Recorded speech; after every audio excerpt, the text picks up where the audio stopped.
Good morning. Happy Wednesday / game update day. And we have a game update today. If you're new here, this is part of my game update series where I go over the important updates in OSRS that are pretty likely to affect you. And I'll have the full playlist linked in the description, which may be especially useful for new or returning players. Looking at the website, we have today's game update, Interface Uplift Round 2. It has been 3 weeks since I made the previous game update video because the last 2 weeks weren't all that interesting, or they weren't like too long of a news post. So after we go through today's update, I'll quickly go through the last 2 weeks as well and point out the important things. But today's Interface Uplift Round 2, we have the changelog, and let's just jump into the expanded long version of the news post. The first thing on here is desktop minimap toggle. It seems like a lot of the time they'll add features to mobile first before adding it to the desktop client, and this is another one of those things. I guess on mobile, I don't really play mobile much, but I guess on mobile you were able to toggle the minimap to hide it, to have more space. And today they've added this feature onto the desktop version of the game. You do have to be in resizable, because right now if I right click, you'll see there's no minimize option. So let's switch over to one of the resizable versions. And now if I right click the world icon here, we can do minimize. Wait, why is that is that supposed to be there? Yeah, I think it might be a bug, because if I expand the game window size a little bit, it goes away and I could put it back to the normal size. So we'll probably fix that soon. But yeah, if I do restore, minimize, then like expand the window slightly, then put it back to whatever size I had it at. On Rune Light, if you didn't know, you can also hold down Alt and then left click, hold to drag things around. If you're like me and you play in fixed mode, there's a plugin called Fixed Mode Hide Chat, and this is kind of like on a similar topic, so maybe some of you could find this useful, and you could click down here to open and close it, kind of like in resizable. Or even this one, fixed resizable hybrid, that is like a hybrid between fixed and resizable. There's something for everyone. Next, we have quick starting Verzik.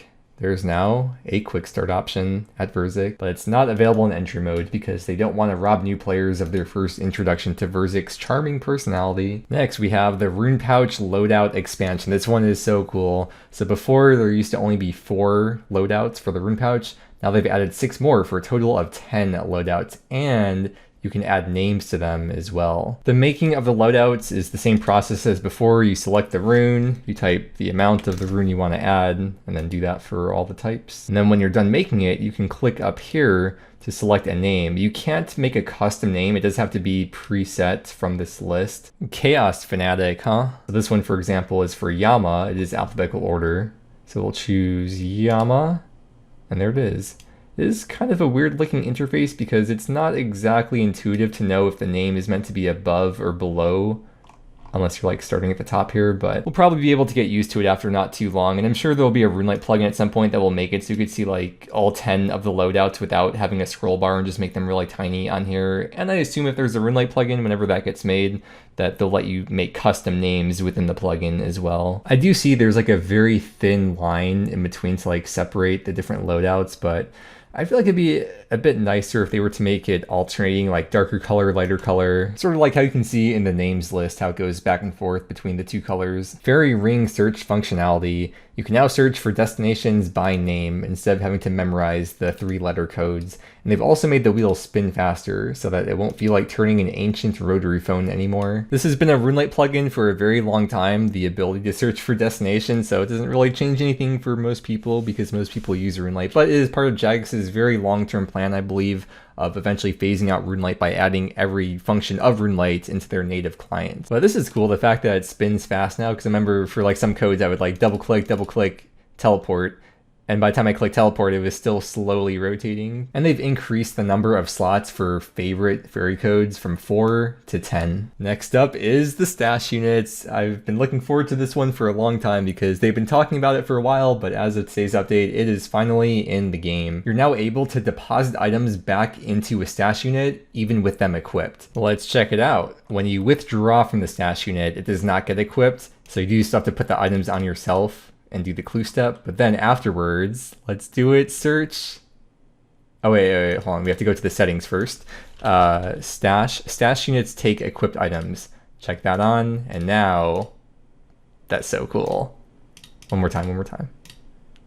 So cool, dude. Obviously, it's not like a massive time save that's a crazy power creep for clue scrolls, but it does still technically speed up your clues. It's a nice little quality of life thing. You don't have to do as much inventory juggling. Or if you're doing clue steps in the wildy and you start getting attacked while you're in the middle of doing your clue scroll, you could just quickly one-click deposit it back into the stash without having to think and scramble around. I'm still hoping that someday we get loadouts where you can just one-click and then it sets up your whole inventory and your equipment, and maybe, just maybe, the stash unit update is setting the very basic structural foundation for that in the future. Well, maybe not. That would be more so if they let you equip the items when you click on the stash unit rather than depositing into the stash unit from equipped items, but I can hope, right? Combat achievements remembered. From now on, the combat achievements interface will remember whatever you last had open rather than by default going to the overview. If you don't like this new behavior and you would prefer that it goes back to just showing the overview every time you open your combat achievements, you can uncheck mark this option in the settings. It's kind of starting to get overwhelming how many options there are in the settings menu. Like, they just keep adding more and more, and especially if they want to add all the RuneLite plugins into the main game, they're gonna have to do something about it. They can't just keep adding stuff into here forever. Or maybe they can, I don't know. Maybe they'll just add more things on the left. In Port Phasmades, they've combined the pass and pay tool option into just the pass option. No more woo. Chompy hat menu. They have added an interface for claiming Chompy hats so that you don't have to claim them all in order. When you talk to him, you can choose which ones you want to claim. And they've now made them storable in the POH. So this is what that looks like. Let's check it out in game real quick. We'll do claim hats. We got the scroll bar on the side. Claim that one. Can you claim dupes if you already claimed it? Sorry, you got that hat. Okay. Is there a fast way to claim all, or do I have to manually do it, or is there like a taught to option where I can oh, I guess I do have to like manually click on all of them, but I only have to do it once to get them all stored in the POH. These go into the armor case in the POH, and we'll just do deposit inventory. There we go. And you could take out one or take out all of them. A few weeks ago, they standardized a lot of the claim interfaces, and this week they standardized the Chambers of Xeric chest even more, because the other two raids you could send the loot right to your bank, but not in Chambers. But now you can send the Chambers loot right to your bank with this option. Today they have removed Sunfire splinters from the drop table at Doom. The splinters gained per player at Doom came out to an average of around 400 per hour, but with so many people doing it, of course, that led to millions entering the game passively. It's clear they can't come passively from a highly engaged activity. Instead, we see potential for a future activity designed specifically around splinter acquisition. While it may disappoint some people, this change has been made with the long-term health of the game in mind. Doom should be about chasing its uniques, and the Coliseum should remain a rewarding and valuable endgame activity. By removing the splinters from Doom, they are protecting the Coliseum's integrity and ensuring its rewards remain worthwhile in the long run. And they've got a few community things. There's a pumpkin carving competition, some prizes, the Escape-tober challenge from the RuneScape art community, JMods draw your Halloween suggestions, merch, and if you are interested in any of this stuff, like always, I will have this news post linked in the description so you can actually go here, read more in depth, and go to the links that they have on here, like for the Reddit post or various Discord servers. Now the other changes section, trading restrictions in PvP. Some people were using alt accounts to deliver food and potions mid-fight, so to prevent that, they've made it so that if you've been in combat in the last 15 ticks in the Wildy, Deadman, or PvP worlds, then you cannot pick up food or potions that are on the floor. And if you've been in combat in the last 20 ticks in Deadman or PvP worlds, then you can't trade either. But multi-combat zones are unaffected. When it says you can't pick up food if you've been in combat in the last 15 ticks, I'm curious, is that only for PvP scenarios, or even if you've been in combat in PvM scenarios too? Like if I start fighting this bear, I'm in the wilderness, if I drop that, can I pick it up? Oh, okay, so it's probably only for PvP situations then. And the rest of these fixes in the other changes section, none of them are really all that important or worth pointing out, but feel free to pause here if you want to read it. That is it for this week's game update, but as I said, I do want to go over the previous 2 weeks that I did not make videos for because there wasn't as much stuff in them, but there are some still pretty interesting stuff I want to go over. So let's go back to last week's first. This is interface uplift. We have chugging barrel improvements. You don't have to jump back and forth between your bank and potion storage to top up the chugging barrel anymore. Now when you hit the load option for your presets, Your barrel can now snatch potions from both the bank and the potion storage at the same time, so you don't have to go back and forth between the two. They've added a setting in the bank to where you can have the chugging barrel only fill from your currently open storage if you want the prior mechanic back. The cannon has been updated. There is now a load X option, so you could add the exact amount of cannonballs, which could be useful for certain situations, such as when you're using a cannon to pull in aggression, but then you barrage down the tasks. You don't want to waste cannonballs during that time. And you could even change your default load in the settings. Let's try it out, shall we? We'll place the cannon, and then, oh, it auto-loaded it. Let me empty it, and then we'll do load X. Let's say I want to add 12 cannonballs in there. You will now load 12 cannonballs when using load X. So then you could do load X, or actually, we empty it. We could also swap the left click to be load X. So that way, let me empty it. Now the left click will just load X. And, oop, I don't want to actually use cannonballs right now. Empty. If we go into the settings, you can see cannon. You can set the default in here as well. So you don't actually have to set up the cannon to set your load X option. If you didn't know this already, when you do barrows, whenever the brother's face pops up on your screen, that means that a chunk of your prayer just got drained. But there was no chat box message to signify that until now. They've added a chat box message, which I guess makes sense with the big influx of players. It's not really intuitive to know that your prayer is being drained when the face pops up, and newer players may be confused as to where did their prayer points go. Next, we have bank all your shame at TOB. When you die at TOB, there is now a bank your items option. It is now faster than ever to rage quit. Birdhouse seed warning. There's now a toggleable warning, and you can set a value to where if a seed is worth over a certain amount, you'll get a warning before trying to put it into a birdhouse, which could be especially useful if you're the type of person that does your birdhouses with your farm runs at the same time. Because if you didn't know, you can use herb seeds, for example, in your birdhouses. You don't want to accidentally put like 5 Ranar seeds in a birdhouse or 5 Snapdragon seeds in your birdhouse. That setting is off by default, so probably just make sure you turn that on. See every bonus, big or small. In the equip interface, I'm pretty sure it only showed when you had the full set bonuses, but now it shows every single individual piece that you have equipped. It'll show the bonuses from each of those individually, not just full sets. In the grouping tab, a lot of the minigames or activities will have suggested worlds, but after this update, they've made it so that you can now just click to hop right to the suggested world. Let's try it out. We'll go down here, we'll join an activity, it'll say Birthorpe Games Room, and I can't click this. Maybe I have to join the channel first. Joining the chat channel. Now click.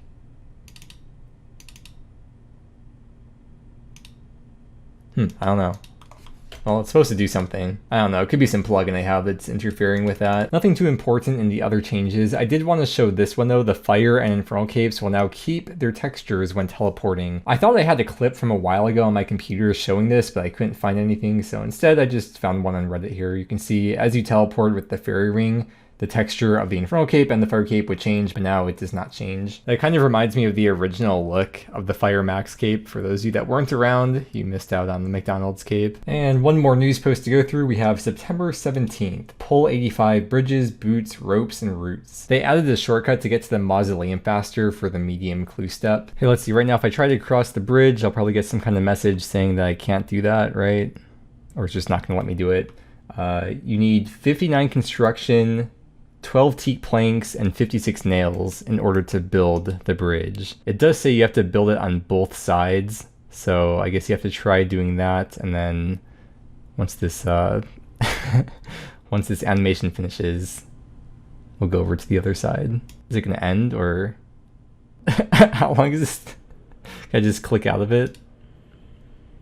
Okay, that was weird. This should be the last time I ever have to do this run on this account. If you've done medium clues before, you probably know about having to run through the experiments to get there, but this will be my last time. Now from the other side, let's do build bridge, and this should build it for real. I used up the last of the things in my inventory.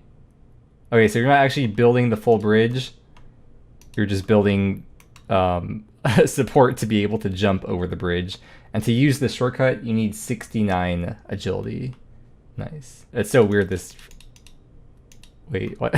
Why is my camera keeping stuck like this? From Nick Sea Boots, they have made the number of daily teleports scale based on the tier that you have done, because before this change, I'm pretty sure for tiers 1 through 3, they all just gave 1 teleport per day. and then tier 4 gave unlimited. So now it's still unlimited, but then it's 1, 3, or 5 teleports. Desktop shops match mobile. I guess this is how it's looked on mobile for a while, and they just changed this for desktop as well, so you can do the same thing. I don't think I've opened up a shop interface since this update's come into the game a couple weeks ago, so let's take a look. So by default, the left click is the value check, but you can also swap the left click without actually having to use the RuneLite plugin to swap left click. You could make it 1, 5, 10, 50, and that'll change the default left click to be whichever one. The ropes are on Backstorian Falls. Once you've completed both Waterfall Quest and the Candor and Medium Diary, there will now be permanent ropes at Backstorian Falls. The reason why you'd want to come back here after the quest is because in the Waterfall dungeon there's fire giants. I don't know if people really fight those anymore. Or there's a clue step as well that's at the next one, I think.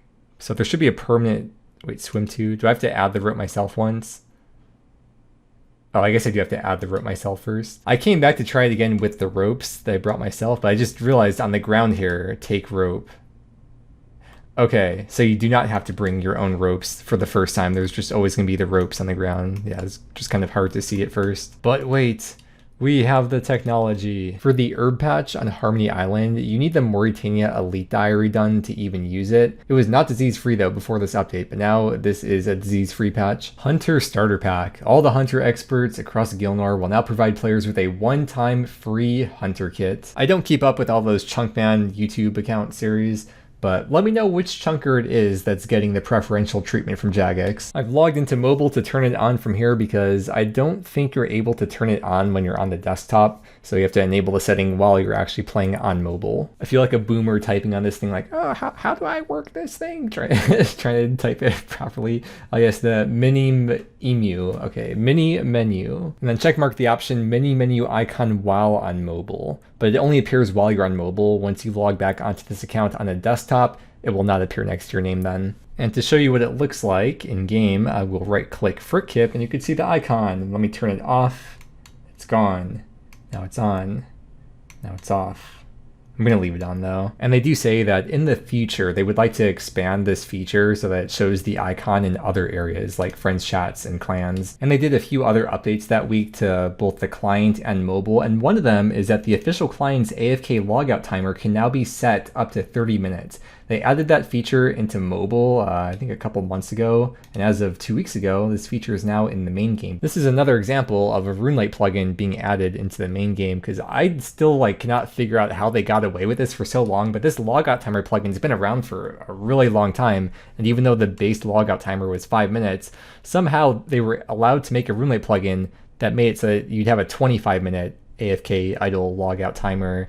And since they've added this update, that limit has been increased to 30 minutes. And then there's a few things in the other changes section, but nothing all that important. One last thing I want to do, it's not relevant to a news post necessarily, but I want to update you on the online player count because I have talked about this in previous videos. This is the average online player count. The blue line is OSRS, the yellow line is RS3. You could ignore that one, but for the blue line, the average online player count with each data point being the average online player count for that week. And you can see the numbers in the top left. I did want to point out on the week of September 3rd, we did have an average online player count of almost 193k, and that is the average. So that's throughout the whole entire week, we including the nighttime and the daytime, there was an average of about 193k players online. We can look at the peak as well. You can see we smashed through the previous peak from leagues. We hit a peak of 257k. Switching the chart back to the average, you can see that we have come down from that peak. And I'm sure some of it is due to some of the hype wearing off, like people trying out the game for the first time and realizing it's not for them. But behind the scenes, supposedly there's been a big bot wipe or bot nuke. There's still plenty of bots in the game, but I guess Jagex did do some kind of update or some behind the scenes type of thing that was able to get rid of a lot of the bots, at least for now. So I think this decline is a combination of both of those things. And this last data point right here, it's not really accurate because the weeks start on Wednesdays. So this data point right here started October 1st, so it's probably going to end the week a little bit higher because the weekend data is going to skew this upwards. But either way, even where we're currently at, this is still well above where the player base has ever been in all of OSRS history, except for the brief hype periods from the leagues. But I will continue to monitor this in the future and update you when anything interesting happens to this chart. Maybe you could point out as well for the RuneScape 3 line, you could see they average 18 to 19k players online, and the first week of the league, They had an average of 35k, so almost doubled player count in RS3 for that first week of the league being out. Okay, wait, one more thing I have to mention, because every time I bring up this chart, people always say the same thing, how we didn't actually make a new all-time high because they're all bots. But that would be implying that there were no bots that played the game here. And then this whole entire peak is just all bots playing the game, which doesn't make sense when you look at like the social metrics of like all these WoW players joining the game. And it just does not make sense to say this is all bots and that the ratio of bots is now significantly higher than it was here or this whole entire time, to the point where this is not actually a new all-time high, quote-unquote, real player count. You know what I mean? Like the ratio of bots to players, there's some market equilibrium. I don't know what the ratio is, whatever it is, 1 to 1, 1 to 2, whatever the ratio of bots is. I don't think it's significantly changed to the point where this is not actually an all-time high real player count. I'm sorry, I just had to put that out there because every single time I talk about how excited I am that there's so many players playing the game now and how happy I am to see my favorite game in the world thriving, this always tends to be the response from quite a number of people. Anyways, if you are a new or returning player to OSRS, my playlist of game update videos is in the description if you want to catch up on what's been going on while you're busy making some games, of course. And let me know what your favorite part of today's game update is in the comments. And with that said, thank you so much for watching and have a great day.